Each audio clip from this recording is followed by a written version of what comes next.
គឺលោកចង់រួមដំណើរជាមួយនឹងខ្ញុំ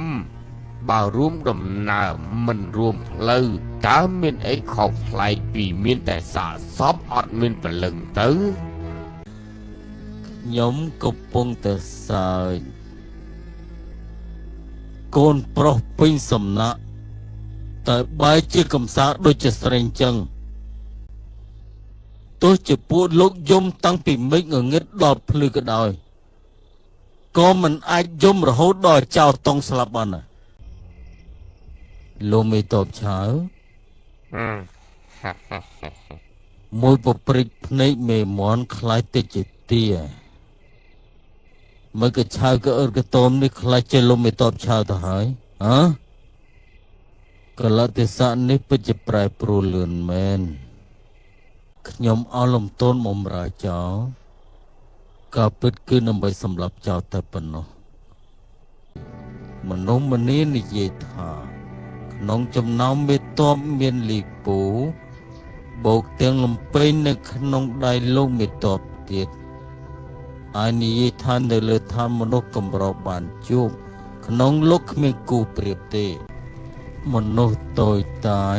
មិនដឹងពីឆន្ទៈរបស់អ្នកធំទេមន្ត្រីល្អត្រូវគេប្រមាថទឹកដីមហាហាន400ឆ្នាំឋិននៅក្នុងគ្រោះថ្នាក់ទាំងអស់រឹតតែនៅដំណាក់កាលគ្រោះថ្នាក់បែបនេះអ្នកក្លាហានគឺរឹតតែច្រើន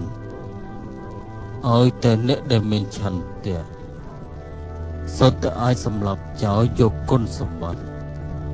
ខ្ញុំធ្វើឃាតតង់ជួមើលទៅគឺជាទង្វើក្លាហានក៏ពិតក្លាហានត្រឹមស្បកក្រៅតែល្ងងខ្លាចជាទៀបបំផុតសម្រាប់ចောင်းងាយស្រួល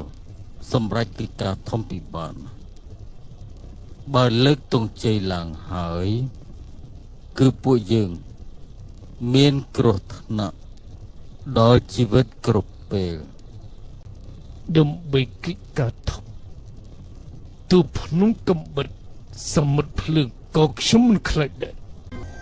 ខ្លាចចចកខូខើសាកសពពីវាលទឹកដីហែកហួររិះរងទុកនេះគឺជាលទ្ធផលដែលពួកគេមិនស្ដាប់តាមសម្ដីខ្ញុំលបងសុខចិត្តមិនជឿខ្លួនឯងក៏មិនសង្ស័យគាត់ដែរខ្ញុំធ្លាប់និយាយពាក្យមួយម៉ាត់នេះមែនប៉ុន្តែខ្ញុំនិយាយថា